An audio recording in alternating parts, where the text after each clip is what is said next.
What's up, family? Welcome back to the Stop Sinking Show, where we go from struggle to flow. There is no reaching flow without the topic of discussion that we have today.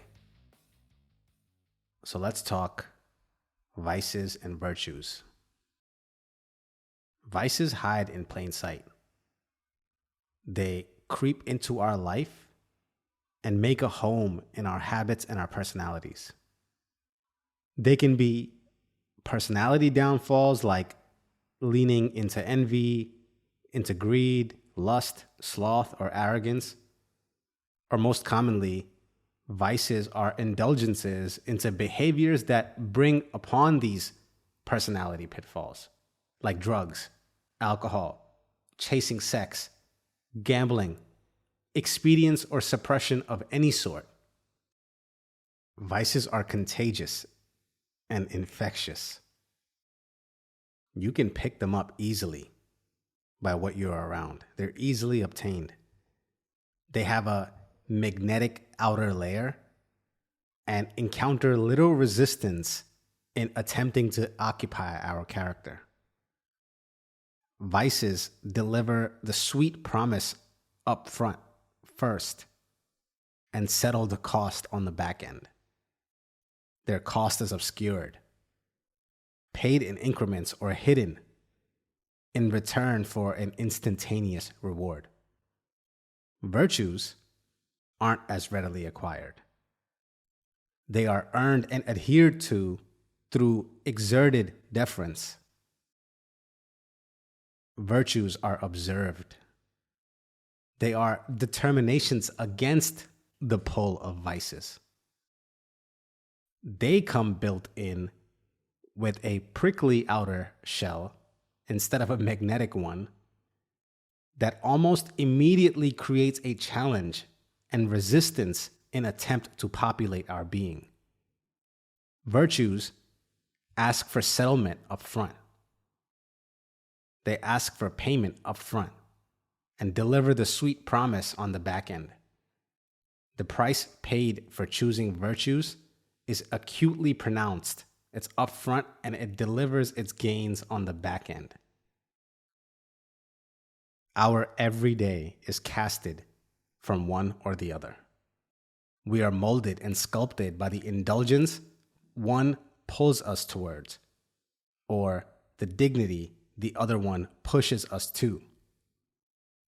The fruits of each day are redeemed in accordance to the side from which you pluck. You satiate only to the level of the harvest you reap from either side of this dichotomy.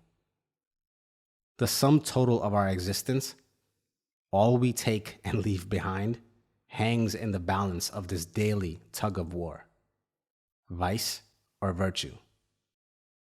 I think we fail to recognize how much of our life can be simply accounted for through these terms and these terms only. We fail to see how large a freight these carry into the realization of who we are and who we become. How much our life just hangs in the balance of leaning one way or the other. You can probably divide society and each individual's ensued footing or standing by judging the length of their adherence to one side or the other. Our station in life is matched to the degree of how much time we spend on each side of this fence. Which side of the fence?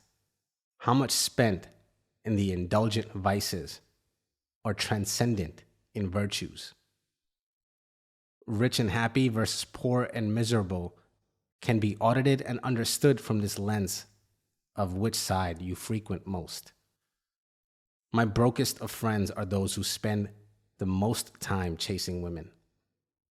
Those who are overly concerned with appearances tend to be also morally, energetically, and financially bankrupt. They get their status from a facade. They forego excellence for expedience. But it doesn't have to be this way. You see, virtue is the great equalizer. Anyone can be virtuous. It doesn't take natural born talent or endowment. There is no discrimination or prejudice in the benefits that flow to any man of virtue, especially because of the rarity and difficulty. Anyone with consistent application in living virtuously can climb the ranks and prove themselves to be worthy of just about anything that constrains the ordinary man. A man of virtue finds his way to the top of the hierarchy, while having to bury less on the way up that might compromise the integrity of his earned positioning. There are less skeletons in his closet, less landmines to evade. On his way up, he also paves a virtuous path that lends assistance to those who may follow. His virtuous effort is rewarded in multiples, of course, for what he does for himself, but also for what he leaves behind. His very existence etches evolution and expansion.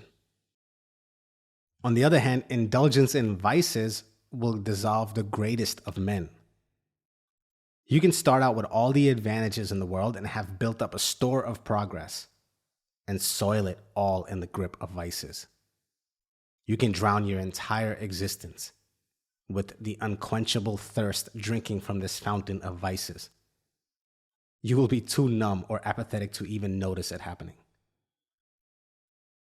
Currently, I'm in India, what they now consider a brick developing emerging country, but much of which I would still consider a substandard and third world country. Probably going to upset a lot of people by saying that, but it's the truth. And many people realistically here survive even with a full-time income on no more than $10 a day. Probably $6 to $8 a day for the most part. And I'm sure you can imagine that the priorities of a life in privation are different than what we are used to in the Western world. You learn to adjust much of your liking, your tastes, and unfortunately, even your aspirations in accordance to what you are surrounded by. Your priorities change. And I don't think it's a coincidence that India is also considered a deeply religious country. It has a religious cultural history. In poverty, during hardship, we tend to turn to either faith or folly. We seek strength in either our virtues or seek escape in our vices. It's a means of survival at the bottom rung of the hierarchy. Now, this isn't an episode on the East, but to bring home a point, the problem when you have the rigid social mobility and the rigid class or caste structure of a country like India, on top of limited resources and overpopulation, is that people, and I even mean people through multiple generations, start to accept instead of push against their lot in life. A person born in a certain family with a history of a certain income level and lifestyle will grow into just accepting the same for themselves. Even people younger than me, people who work for me that are in their early 20s, they have all accepted the social structure and their place within it. I have literally had 24-year-olds tell me that they have already played their cards wrong and their entire hope now is to live for their kids at 24 and hope that they can provide their kids with a decent upbringing and education to help transcend them past the limitations that they themselves have readily accepted. At even their young age, at 24, the shackles have already hardened around their ankles and their necks, and they have learned how far they can venture from their home base of expectations. Their lack of exposure and being caught in the basic pursuit of sustenance has dampened any drive to actualize more. And you would say, well, duh, T, that's what Maslow was trying to tell us. How can you expect these people to climb the levels or even think of anything other than the basic physiological needs of food, water, shelter, and safety? Of course, they're stuck in the basic pursuit of sustenance. And I would agree with you to an extent. But here's where I wonder a question that I don't know or claim to have an answer to. If you recognize the individual as a sovereign one, as one that has power, as a sovereign individual, and pull him away, this sovereign individual, from the low resolution blur of poor people in a poor country with expected poor life quality, if you pull this sovereign individual out of this blur group that you put them in, if you actually interact on a one-on-one basis with these individuals, before they get lost in the sea and grouped into the poor that we can so easily and neatly identify and generalize, for that sovereign individual, I wonder a question. How much of your said station in life or your destiny is a consequence of your acceptance?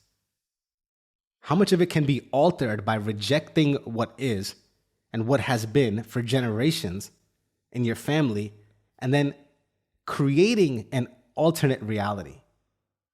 How much of your continued, notice I didn't say starting, continued placement in Maslow's hierarchy is a result of your own making? Now, before you call me insensitive to the realities of some of these people's situation, I want to call out something that a sovereign individual also does, regardless of his station in life, that either confirms that he stays where he is or not. Now, you wouldn't even bat an eye if I said this about a Western country, because the ability to mobilize yourself through any of the social ranks is widely accepted. But you would call me insensitive here because there's rigidity in that social mobility. There's a lot of poverty and a lot of overpopulation.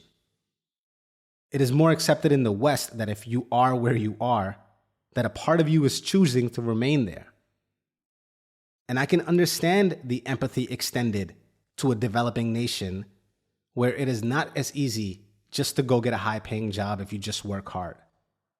It's not just that less opportunities are afforded to these people, it's also the reality and the fact that less opportunities are realistically available. But I want to call out, and this is where it relates to this topic that we're on, I want to call out, regardless of which part of the globe that you are in or the deficits in your surroundings, that you as an individual on a daily basis still have the power to choose between vice or virtue. Here in India, no matter how poor, no matter how struggling, I would argue that on some level, that choosing to indulge in vices is akin to choosing the brand of shackles around your neck. I have seen the poorest of housekeepers, the poorest of drivers, impose no such limitations on their vices as they accept for their virtues. I personally have encountered multiple people in privation, in poverty, who work and have multiple kids at a young age, who also have completely given up all hope for themselves and what they may or may not be able to accomplish in life, have encountered these people carry over no such loss from their station in life in pursuing their basal, primal vices. I have seen these people have multiple girlfriends, cheat on their wives, have multiple wives, multiple kids with multiple wives, find a way to drink every day, lie, steal, and downright transgress on all matters of reliability, loyalty, honor, and justice. Regardless of how poor they may be, they think that they are below attaining what they hope one day their kids might. But they don't discount themselves from indulging in the lowest possible vibrational activities. And that's where I go back to my original question that I don't have an answer for, where I wonder, regardless of East or West and their disadvantages, I wonder how much of our placement in the bottom rung of Maslow's hierarchy of needs is an effect versus a cause. How much of our behaviors are governed and limited by where we sit versus how much of where we sit is governed by our behaviors? How much of our willingness to toe the balance into virtues would affect how much we actualize and move up in the hierarchy? Because I do believe the indiscriminate indulgence in vices, despite being confined by the same parameters of privation, contributes to congealing your place firmer in that bottom rung. That despite the same challenges that you must navigate to continue to have hope as a 24-year-old born in a country into a family with low odds, that your choices still matter. And if you can find a way to get your bottle of whiskey and satisfy your lust, that you can then also find a way to fulfill your higher aspirations. But again, to pursue virtue is an arduous path. It's the long game with its intoxicating promise delivered with a delay. And the vice gratifies instantly. Its intoxication blinding and deterring from the long-term thinking. One of the main reasons I stopped drinking was because of this. I've always recognized that drinking was not good for me and my brain doesn't work the best when I drink and that it's a waste of time. But what brought it home the most was this realization. These stark examples this year in front of me were men who, no matter what, will get their fix. I couldn't help but wonder what part of the rung I'm shackling myself to by indulging and making room for my vices. How much hope I'm deferring into a future me that could be realized if I didn't sedate myself from the pangs of reality.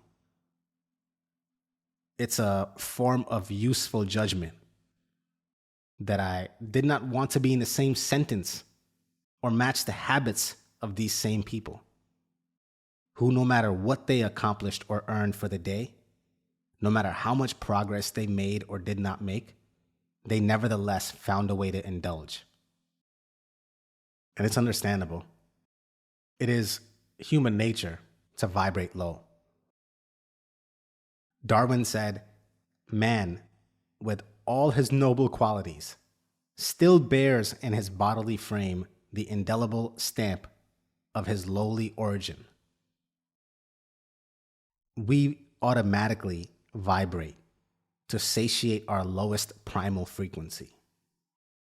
We will make room for vices no matter what is going on in our life, no matter how few reserves we have in the tank or the bank. We are at the mercy of our primitive urges to chase women and promiscuity over pursuing excellence and contributing something of value to the world. We are bent towards consumption over creation, to seek pleasure over purpose. And without purpose, you distract yourself with even more pleasure. It's a never-ending loop. Virtue, on the other hand, is of a higher vibration. You can say it's a vehicle on a path headed north towards the peak of the hierarchy. And I would argue that no matter your designation in life, that it costs nothing to be humble, to have integrity, to maintain discipline, to indulge in moderation, to be sincere, to inspire trust, to accept responsibility, to practice patience and faith, to forgive, to strive for honor, to remain humble, to provide loyalty, and so many things that it costs you nothing.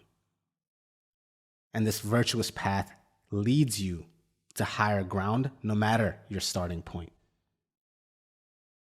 As humans, even though we are naturally pulled below like gravity, our primary imperative, especially in the modern world, is to ascend towards enlightenment. We are in the age of enlightenment. It's to vibrate higher. That's our imperative, to not be a slave to our compulsions.